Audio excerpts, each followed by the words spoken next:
At Crystal Farms, farm and family are at the heart of everything we do.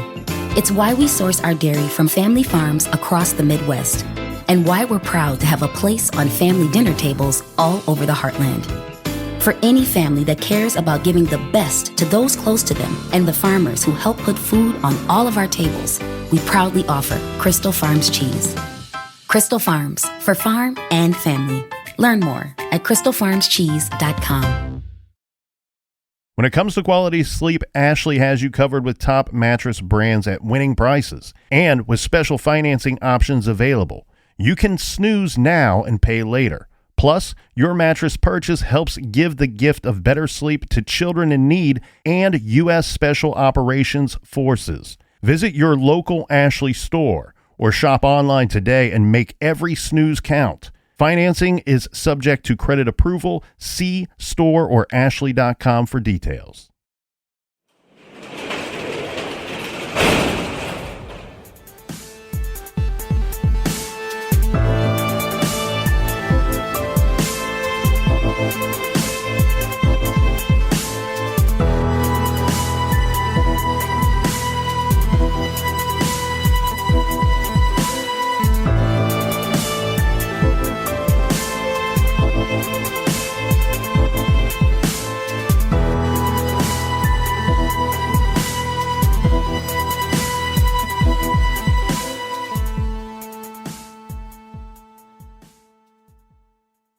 Welcome to True Crime Garage. Wherever you are, whatever you are doing, thanks for listening. I'm your host, Nick, and with me as always, well, he's simply one of the best in the biz, so I refer to him as the Barry Lurd of podcasting. He is the Captain. They call me Lurd the Turd. It's good to be seen, and it's good to see you. Thanks for listening. Thanks for telling a friend.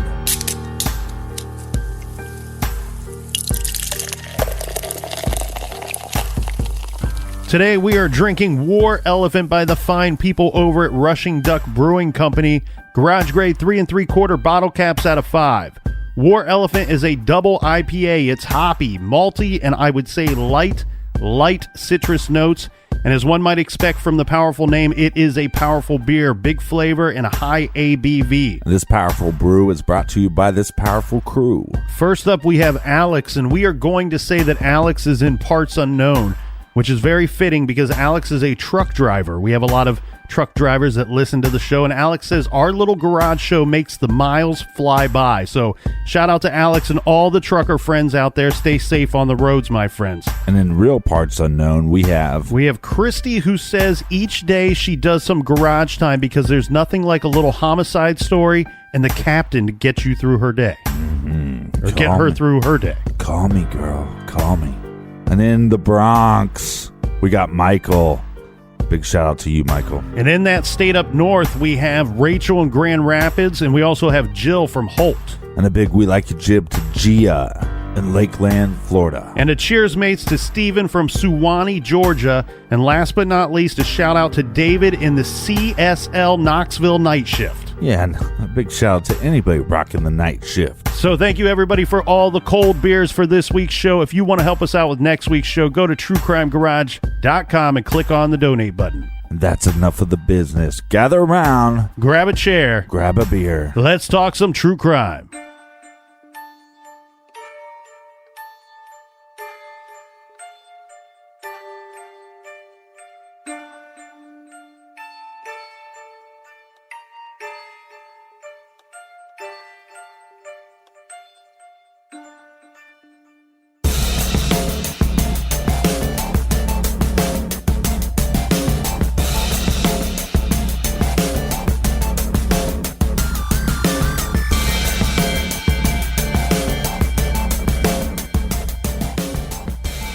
We've done 3 episodes on this case, and today makes 4, and sometimes, Captain, that just works out for me.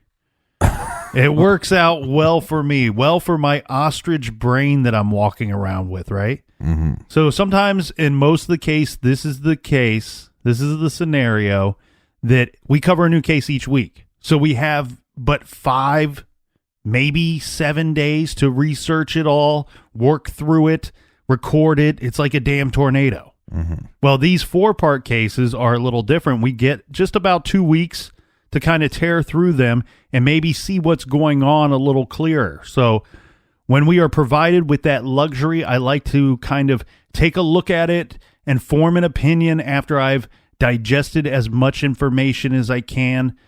So sometimes for me, it's like comparing following a trail of breadcrumbs rather than reading a choose-your-own adventure book. Okay. So here, and I like to do this when I think it applies, and what I'm looking for is this. I'm looking for something that seems to be the truth in regarding my opinion of what I think could have happened to Jeannette DePalma.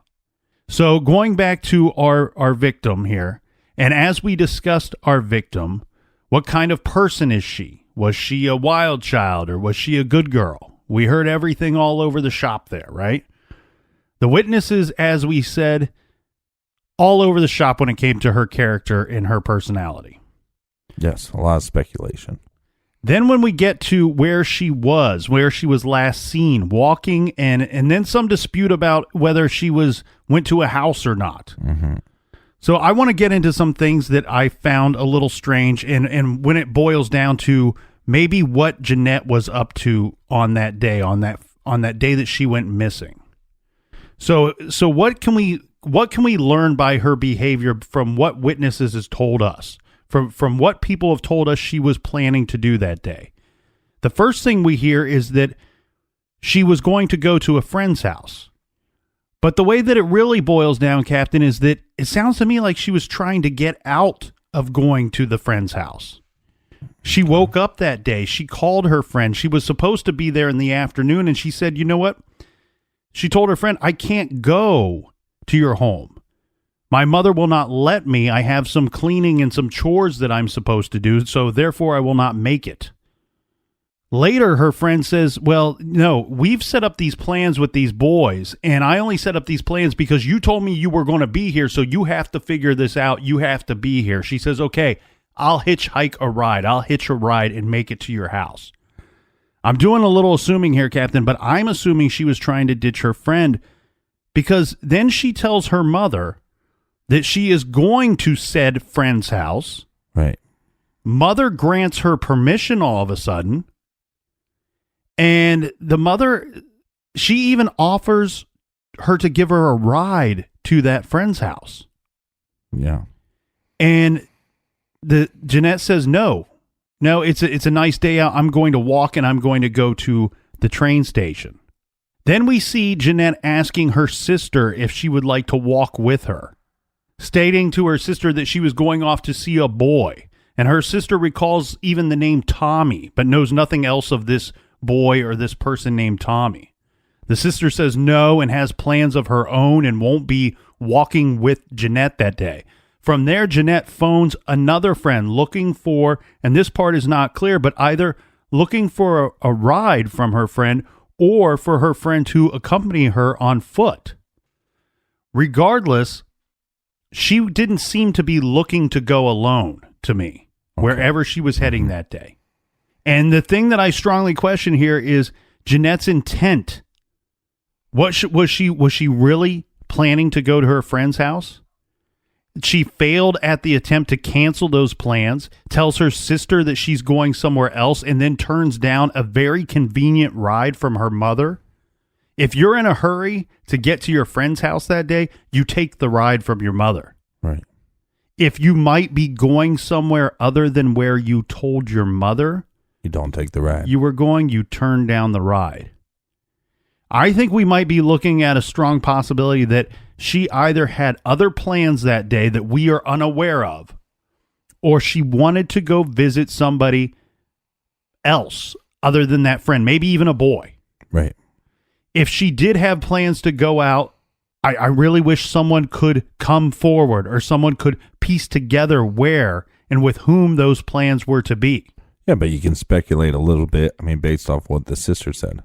Mm-hmm. She's going to go see this boy. I would really like to know why that person never came forward to tell us that they had plans with Jeannette that day, but yet she never arrived. Mm-hmm. Because then you got to put a big circle around that person. So I strongly think that one of two scenarios played out something like this.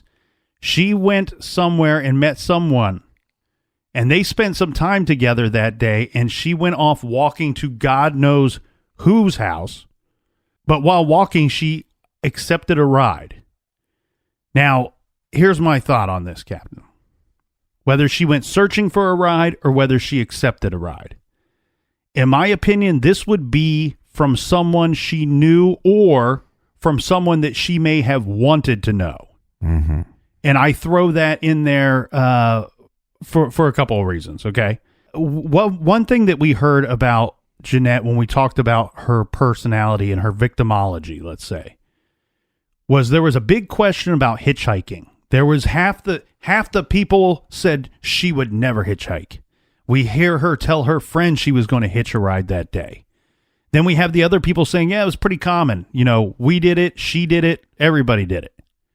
What I did hear time and time again, the one thing that didn't seem to be as much confusion as whether she would hitch a ride or not, most of the people that were saying that if she were to hitchhike, Jeannette was not stupid, that she was not going to take a ride from someone she didn't know. Okay, but I threw in the possibility of someone she maybe wanted to know. Mm-hmm. And what I mean by that is, could an older boy have slowed down and offered the girl a ride? And what I mean by this, I don't mean like a 30-year-old man comes along in his, in his dad wagon and he's like, "Hey, you want to ride?" Jeanette's 16 years old. Mm-hmm. She might have accepted a ride from, we know you had to be 17 and a half in those days to have your license. What if she got in the car with somebody that was 18 or 19, 20, 21 even? Someone that looked to be in her age group. Someone that looked the role of somebody that might run in one of her circles or her friends' circles. There's a very suspicious story here to me. And before I get into it, I do want to do a quick mention of something that I was thinking about on the way over here, Captain, and I wanted to get your opinion on this. And this will play a role in the later part of my opinion of what might have happened to Jeannette DePalma. One thing we didn't talk about yesterday, it didn't hit me until this morning, but when we talked about Red, the houseless man that lived in the woods, mm-hmm. one thing that we didn't discuss was, remember when they found Jeanette's body on September 19th, 1972, they were looking through the woods. They were combing that area. They arrive at the cliff known as Devil's Teeth, and they find her body up there. The strange thing to me is, like, I kind of almost picture this as like I'm watching like Law and Order or Criminal Minds or something like that, where they find a body. They're like, oh, we got this body. And then you hear them start talking. It could be a female. She's been here a while. And if this were a TV show, then off in the distance somewhere, you would hear another officer going, "Captain? Yes. Somebody's living over here. We got somebody living in the area." Right. I'm wondering why, there was so much suspicion about this Red man, about the houseless guy. Why so much suspicion about a guy that they didn't seem to come across his dwelling when they were out looking for her body. Right. Like, wouldn't that be like the biggest of red flags to you if you happen to find a body in that area? Maybe that's why he wasn't looked into that much. Maybe that's why, yeah. Maybe that's why they spoke with him briefly and then cleared him and let him go. But anyway, there's a weird story within this big story that I find very strange. And that's the story of the 21-year-old dude that we talked about yesterday that goes by the name of Terry Rickle. Terry Rickle was the guy that alerted police in October about the man Red that's living in the woods near where the body was found. Right. What I find suspicious about his story is it possible that he's giving the police some kind of false lead? Is he going to the police department? This would be about the same time that the stories from the newspaper regarding the murder and death of Jeannette DePalma start disappearing from the newspaper. Mm-hmm. And we do know that on some occasions, somebody that either has information or somebody that's guilty of a horrible act will sometimes interject themselves into the investigation. Why? Because they want to know what's going on with the investigation. What better way than to go down to the police department and give them some potentially false lead? You could send them off your trail and figure out what they're doing possibly at the same time. I find his story a little suspicious, and there's a portion of his story that we left out yesterday, and it's this. He seemed to, one, know that Red lived in that area. Two, he seemed to be able to point out to the police that he believed that Red had left that area sometime shortly after Jeanette's body would have been placed there.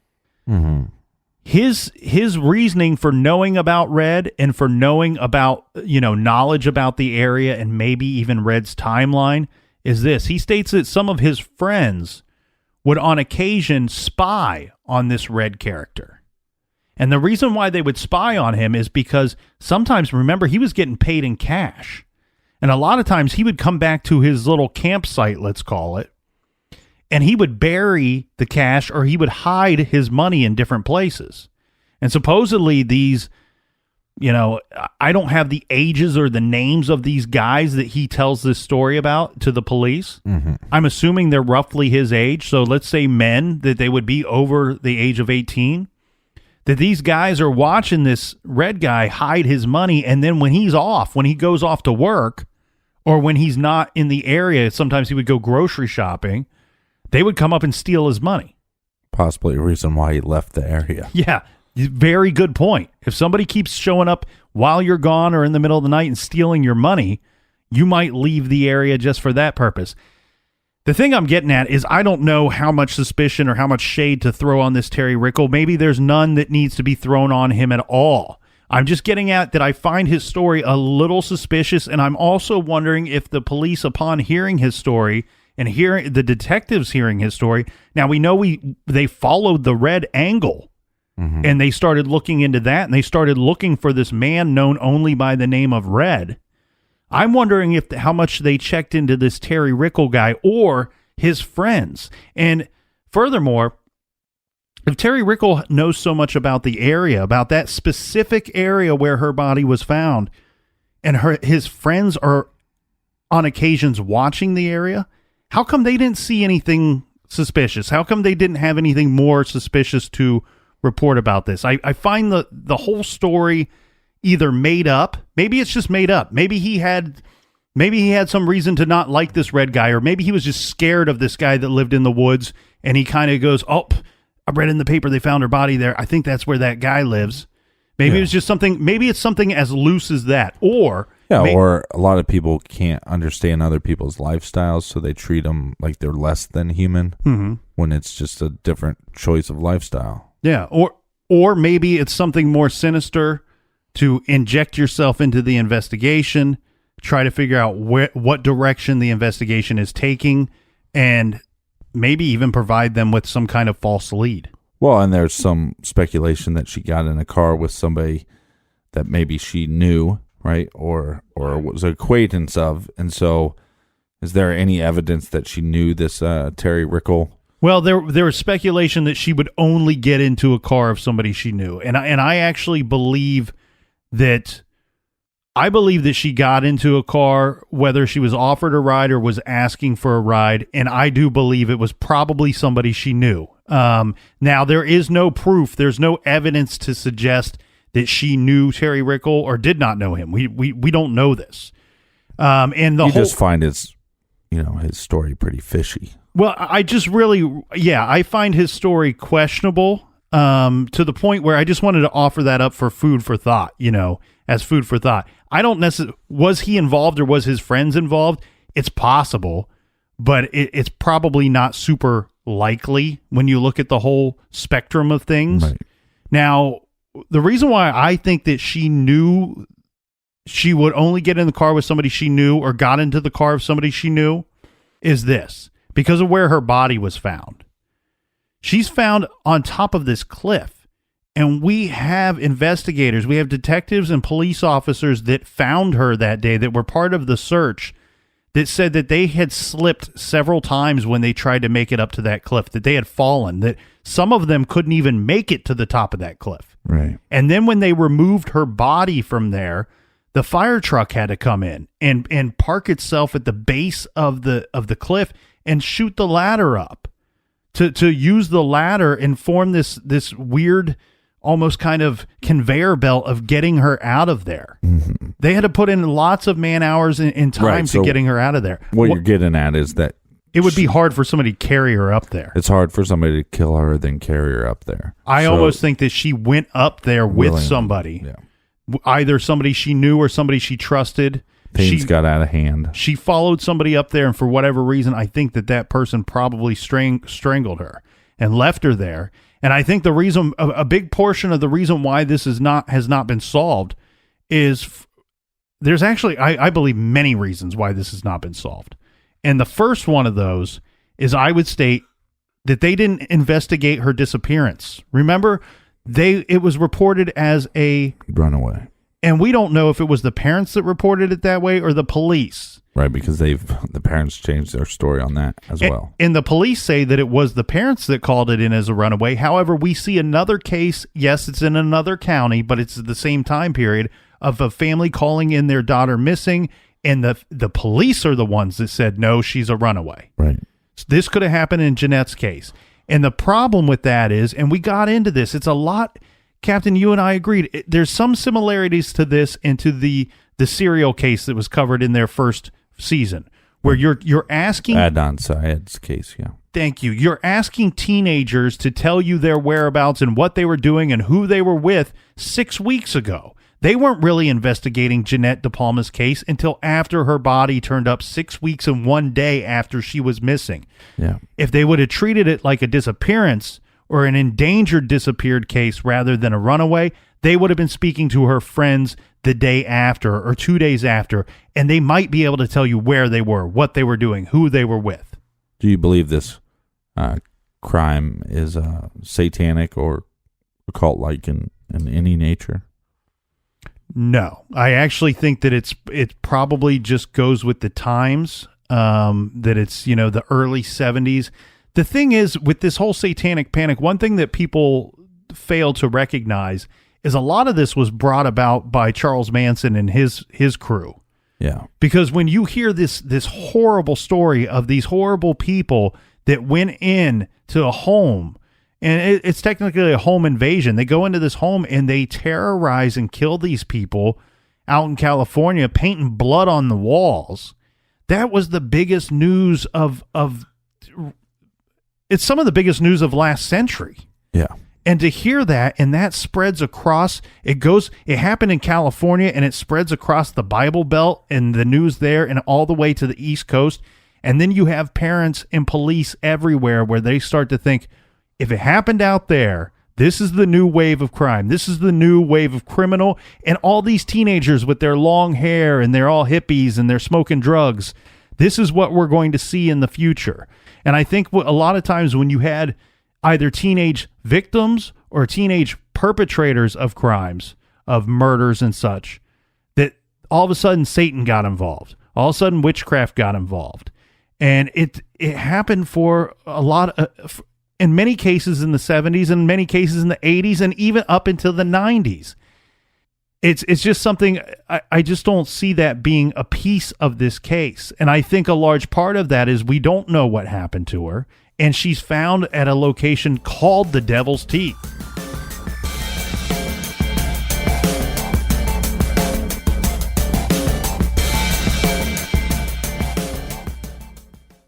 At Crystal Farms, we're thankful for the farmers who work hard to put food on our tables and for the families who make Crystal Farms a part of their holiday traditions. We're thankful to be the shredded cheddar in your legendary baked mac and cheese and to top your pecan pie with entirely too much whipped cream. This year, Crystal Farms is giving thanks to both sides of the table by offering savings on holiday essentials and by sourcing our cheese from family farms across the heartland. Learn more at crystalfarmscheese.com. This show is sponsored by BetterHelp. Do you look forward to the holidays? Maybe you struggle with seasonal blues. This time of year can be a lot, and it's natural to feel some sadness or even anxiety about it. But adding something new and positive to your life can counteract some of those feelings. Therapy can be a bright spot, something to look forward to make you feel grounded, and to give you the tools to manage everything going on. If you're thinking of starting therapy, give BetterHelp a try. It's entirely online, designed to be convenient, flexible, and suited to your schedule. Just fill out a brief questionnaire to get matched with a licensed therapist and switch therapists at any time for no additional charge. Find your bright spot this season with BetterHelp. Visit betterhelp.com/garage today to get 10% off your first month. That's BetterHelp, HELP.com/garage. Rosetta Stone is the language learning program with a lasting impact. I've been using their app to learn French, and it's not just about memorizing words, but actually having real conversations. And it's not just French. They offer 25 languages. Right now, Rosetta Stone has an awesome holiday deal, 50% off their lifetime membership. Every language, unlimited access forever. For anyone keen on diving deep into a new language, check out rosettastone.com. It's a game changer.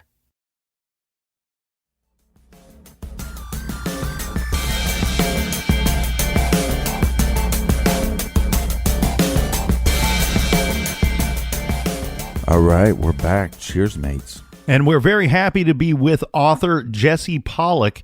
He was one half of the author duo that wrote the book Death on the Devil's Teeth, the strange murder that shocked suburban New Jersey. So, Jesse, since the book has been released for a couple years, where are you guys at currently on this investigation? Well, the interesting thing with Mark and I is, with the benefit of there being a magazine, the letters have kind of never stopped coming in. The first letter they received about the case was in 97 or 98, and it's just been a stream of them every year since then. So even with the book coming out in 2015 and a lot of things being answered, with all of the additional questions that the book has opened up, we still have been getting all these letters regarding suspects, the occult connection, possible related cases. And, sometimes they turn out to be nothing, but other times we found some very, very interesting things.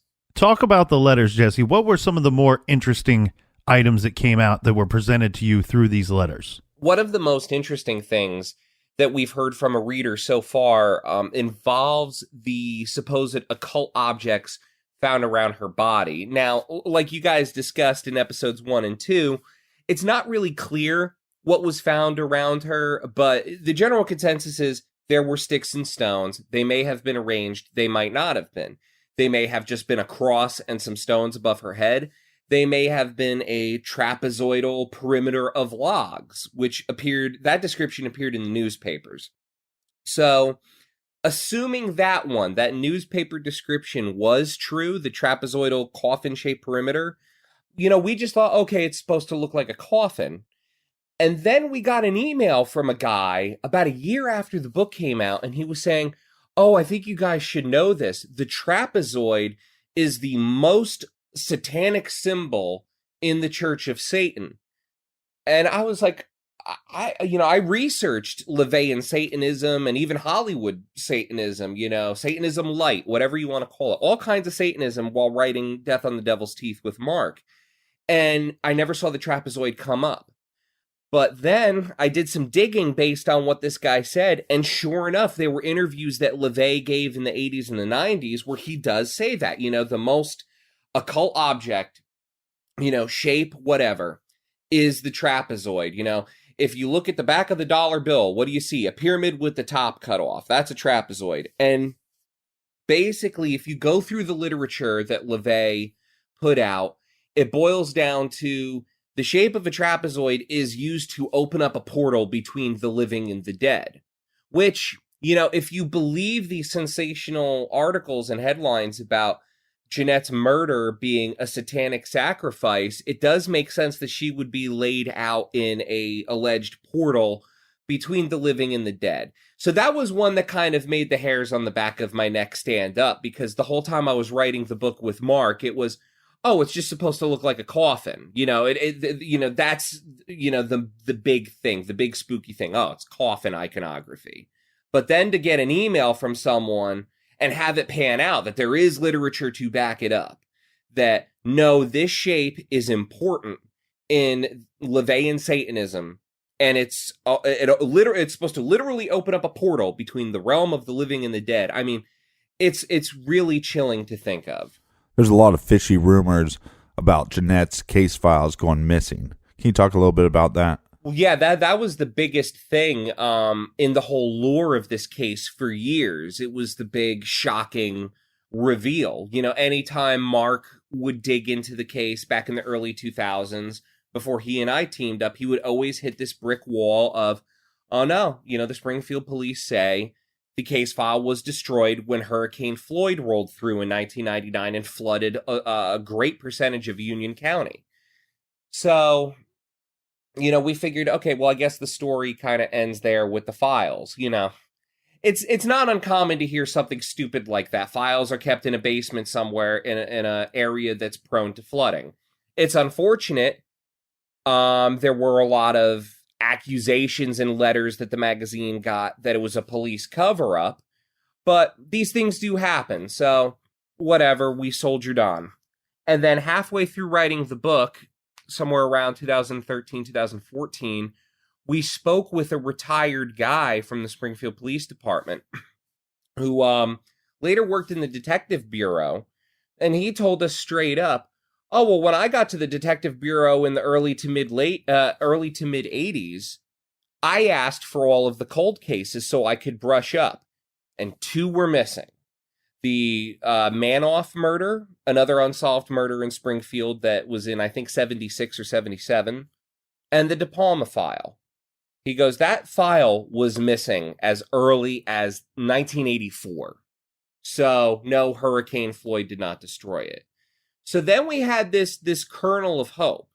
Like, okay, maybe it's misplaced, or maybe there's a whole nother story here that there was some sort of a cover-up. But either way, you know, on the record, you know, anytime we would send a Freedom of Information Act request or an Open Public Records Act request, the bottom line from Springfield was, no, it was destroyed in Floyd, and even if it wasn't, we wouldn't let you see it. It's an open case. The big development that came this past year, you know, 2 years after the book was released, was I subscribe to a lot of newspaper archives online, you know, newspapers.com, newspaperarchive.com, Ancestry, you know, whatever. And I get these email alerts sometimes saying, hey, you know, a whole bunch of articles have been added to the digital database about John List. Come check them out. So I logged in, and sure enough, there were like 50 new John List articles, saved them just for the, you know, the sake of them being interesting. And then I thought, well, hey, when I checked this database a couple years ago, there was virtually nothing on Jeannette. There was a little bit on Joan Kramer, the other girl that was murdered the same week, only a couple towns over, but virtually nothing on Jeannette. So let me search her again. And sure enough, there were a half dozen new articles that were added.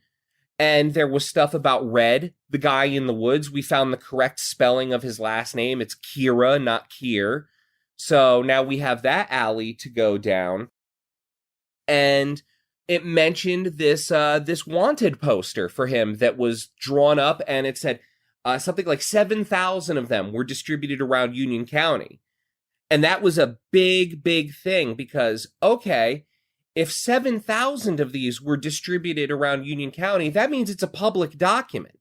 It was already released to the public by the police department, which means the prosecutor's office or the Springfield Police Department or any other investigative agency that handled the case could not hide behind, oh no, we're not releasing it to the public because it's an open case. They had already released it 40-something years ago.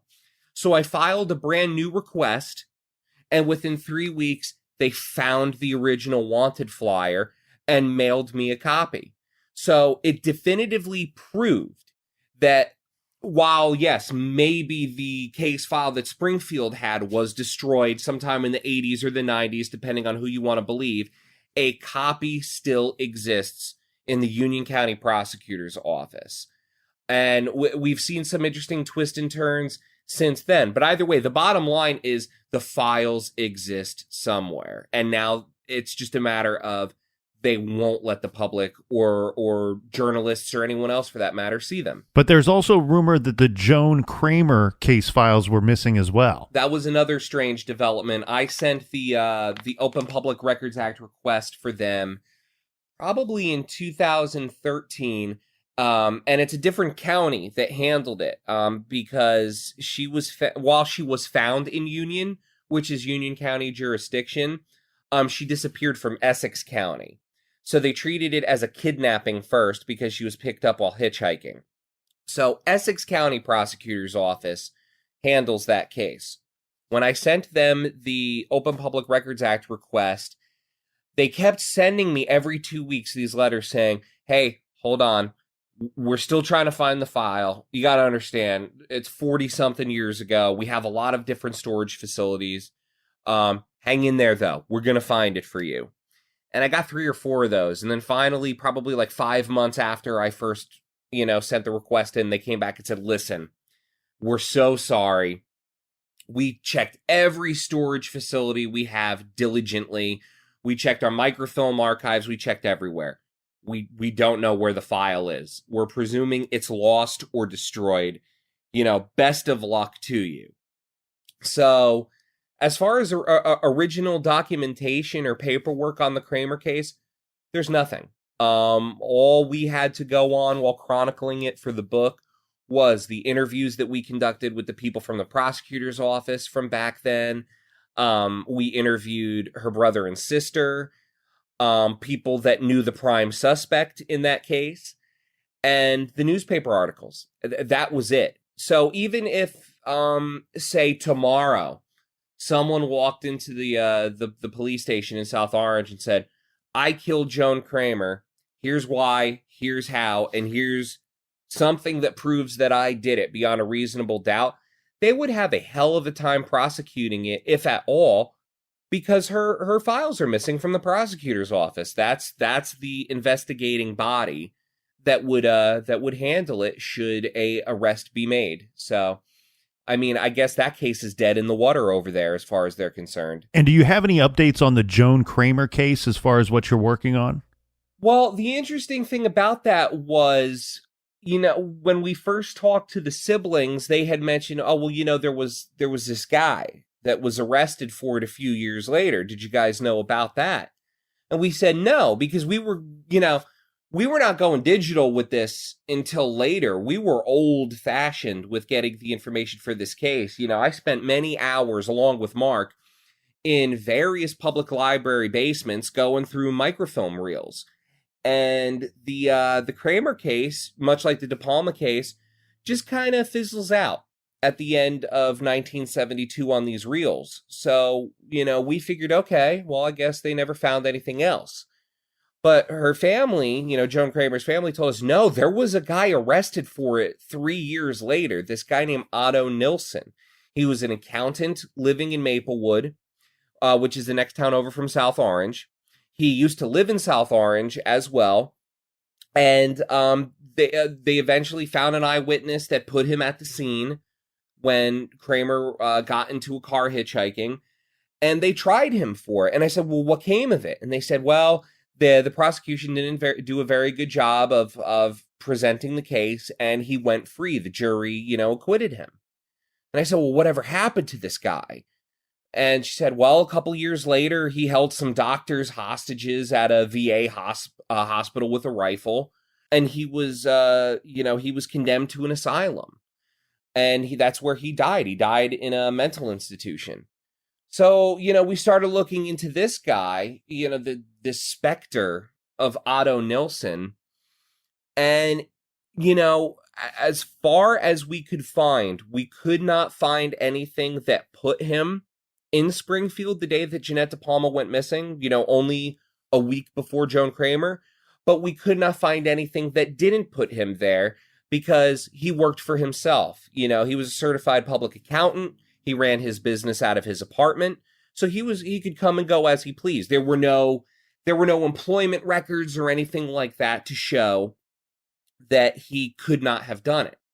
But the interesting thing was, when he went to trial, a lot of his previous hospitalizations for his mental illnesses came out in these articles, like dates, tangible dates, like, he was in this hospital from then till then, and then again from then until then, yada, yada, yada.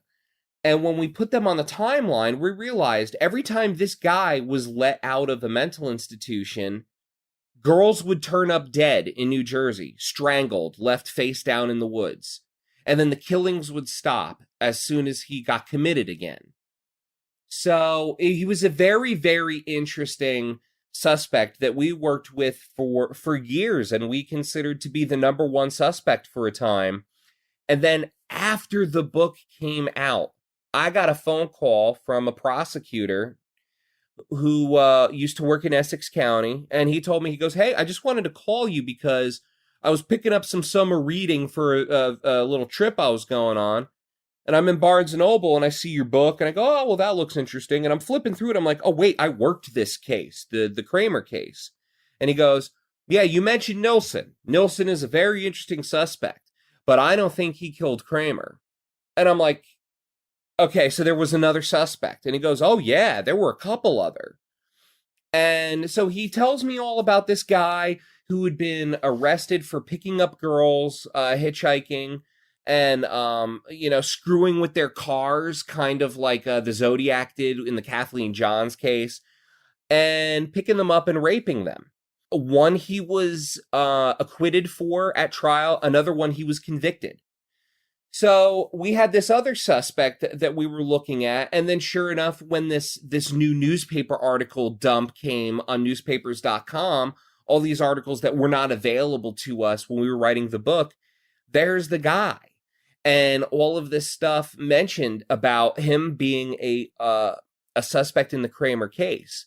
So now, in the wake of the book initially being published, Mark and I now have another suspect that we're currently looking into to see if we can account for his whereabouts when Jeannette was killed, and when these other girls, like the ones up in North Bergen, if we can account for his whereabouts to see if he's a viable suspect in those murders as well.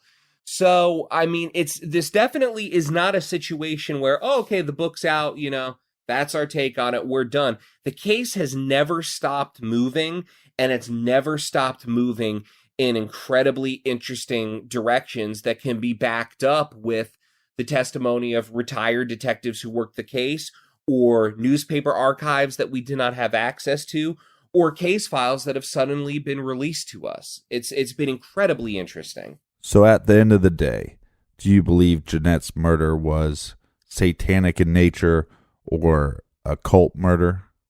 And I've been wrestling with that question for 5 years now. It just, honestly, it teeter-totters back and forth. When we were, hell-bent on this being Nilsson, when all of the cards seemed to line up that he had not only killed Joan Kramer, but he had also killed Jeannette DePalma, we were like, okay, this is satanic panic. This is the New York Daily News and the Post trying to sell sensational headlines based on some things that her pastor, Jim Tate, had said in interviews.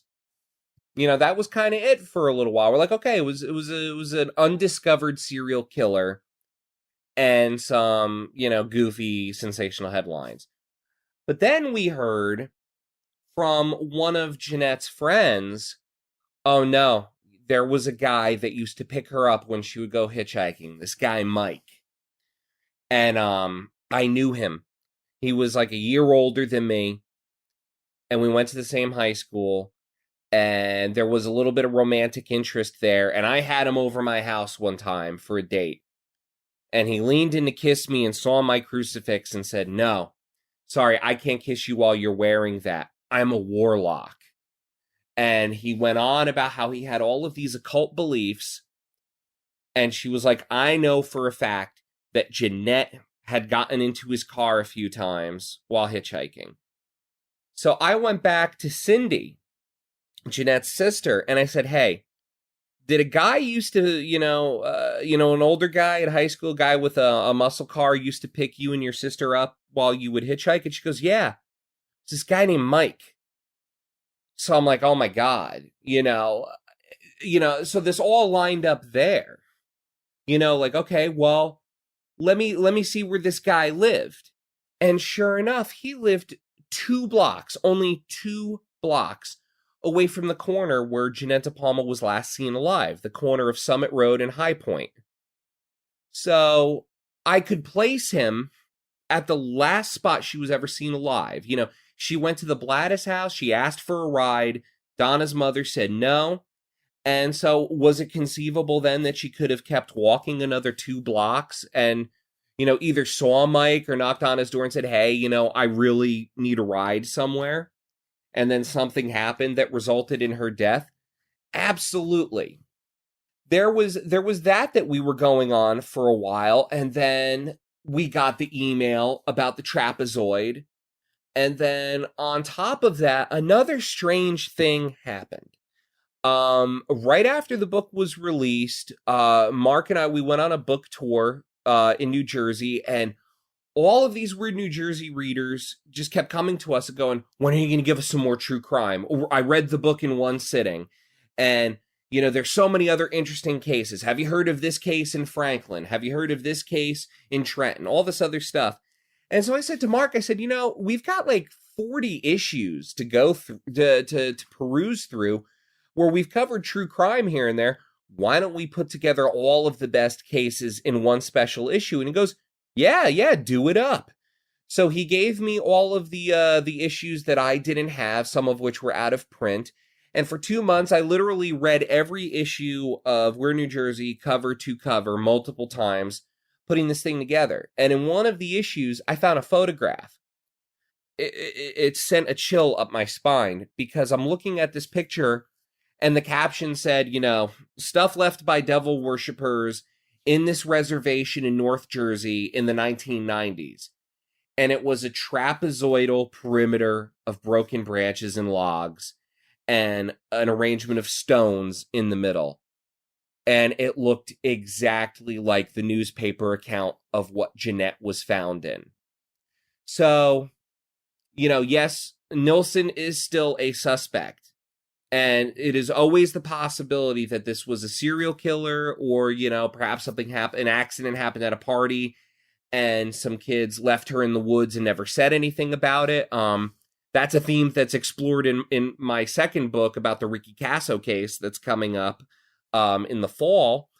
But there is also something now where we cannot disregard the satanic angle of this because we have a suspect that knew her, picked her up when she was hitchhiking, dabbled in the occult, and lived 2 blocks away from where she was last seen the day she died. We have testimony from people familiar with occultism that the trapezoid is a significant figure in LaVeyan Satanism. And now we have photographic evidence from the 1990s, before we ever started looking at the DePalma case, of a similar arrangement that was allegedly found around her body being found in another reservation up in North Jersey. So, truth is stranger than fiction, right? You can't discount it.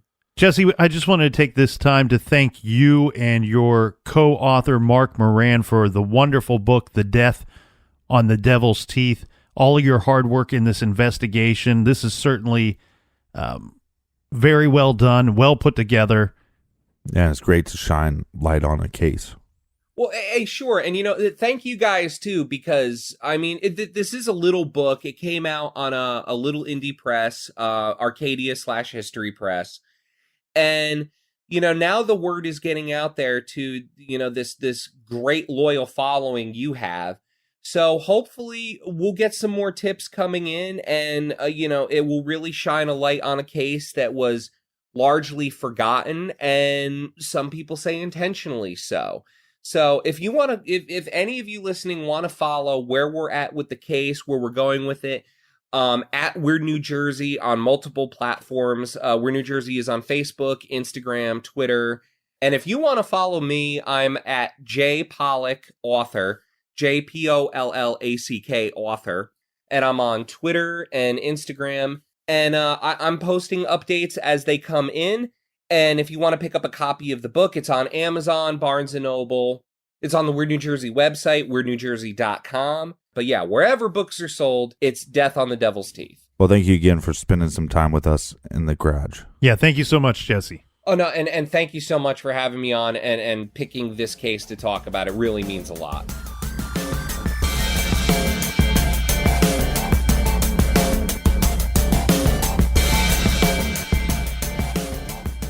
I want to thank everybody out there, everybody in the True Crime Garage Army for helping spread the word about the show, and more importantly, spreading the word about each of these cases that we cover each week, sharing them on social media.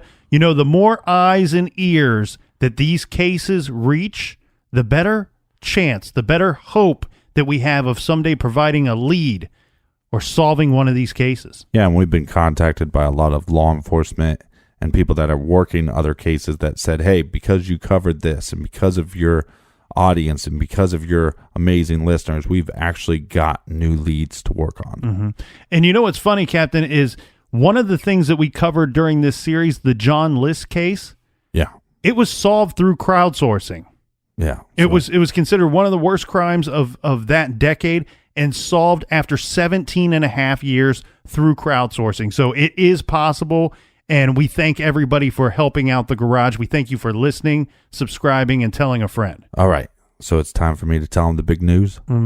I don't think we're allowed to talk about that yet. Okay. Well, sorry about that. Well, thanks a lot, Captain. All right. Well, thanks for listening, and we'll see you next week. Until next week, be good, be kind, and don't litter.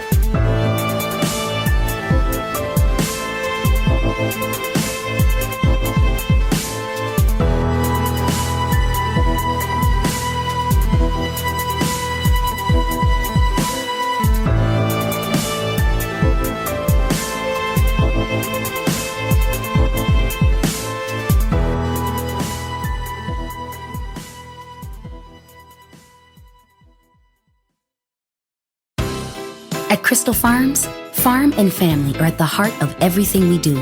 It's why we source our dairy from family farms across the Midwest, and why we're proud to have a place on family dinner tables all over the heartland. For any family that cares about giving the best to those close to them and the farmers who help put food on all of our tables, we proudly offer Crystal Farms cheese. Crystal Farms, for farm and family. Learn more at crystalfarmscheese.com.